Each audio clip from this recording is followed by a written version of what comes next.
খুনের সঙ্গে জড়িত ছিল। সর্বশেষ জুলাই আন্দোলনে যারা শহীদ হয়েছে তাদেরকে স্মরণীয় করে রাখার জন্য, বরণীয় করে রাখার জন্য আমরা 1 জুলাই থেকে 5 আগস্ট পর্যন্ত আমাদের কর্মসূচি গ্রহণ করেছি এবং সর্বশেষ 6 আগস্ট সেদিনও আমাদের একটা নির্ধারিত কর্মসূচি থাকবে। আমি আমাদের বাস্তবায়ন কমিটির পক্ষ থেকে শহীদদের প্রতি গভীর শ্রদ্ধা নিবেদন করছি। ইনশাল্লাহ আমরা আমাদের প্রত্যাশার জায়গা থেকে আমাদের দাবি রয়েছে, সম্পূর্ণ দেশবাসীর দাবি, খুব শীঘ্রই শেখ হাসিনার বিচার দৃশ্যমান হবে,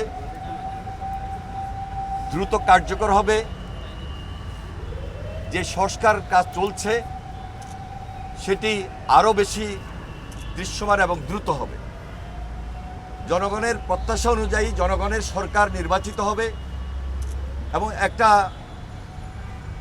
উপযুক্ত সময় রমজানের আগে ফেব্রুয়ারি মাসে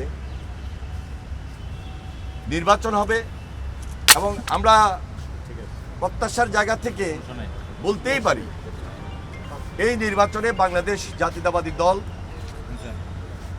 নির্বাচিত হবে এবং জনগণের সরকারের নেতৃত্ব দিবে। আমরা শহীদ পরিবারকে এখনো যেভাবে পাশে দাঁড়িয়েছি, শহীদ পরিবারের, বাংলাদেশ জাতীয়তাবাদী দল একটা দায়িত্বশীল দল হিসাবে বিগত 16-17 বছরে যারা গুম হয়েছে, খুন হয়েছে, শহীদ হয়েছে, তাদের পরিবারের পাশে আমরা দাঁড়িয়েছি আমাদের ভারপ্রাপ্ত চেয়ারম্যান জনাব তারেক রহমানের নির্দেশে এবং দেশনেত্রী বেগম খালেদা জিয়ার পরামর্শে। আমরা চেষ্টা করেছি প্রায় প্রত্যেকটা পরিবারের পাশে আমাদের এই অবস্থান থেকে তাদের পরিবারকে সহযোগিতা করা।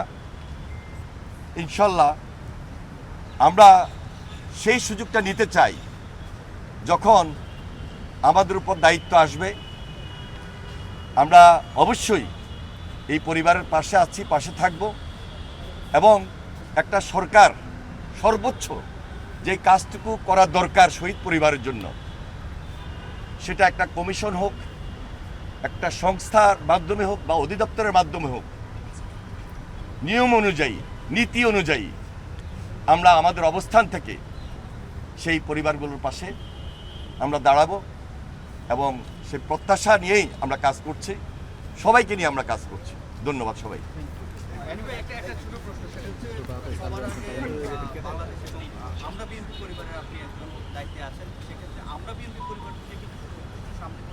ইতিমধ্যে আপনারা লক্ষ্য করেছেন বাংলাদেশ জাতীয়তাবাদী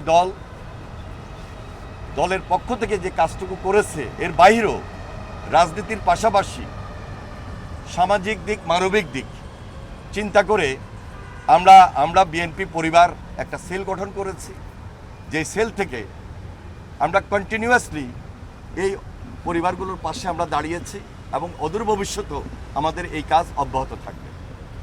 ধন্যবাদ।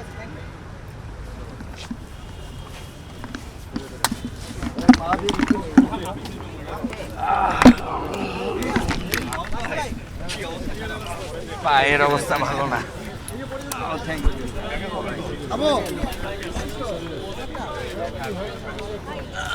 শেষ করে বাড়ি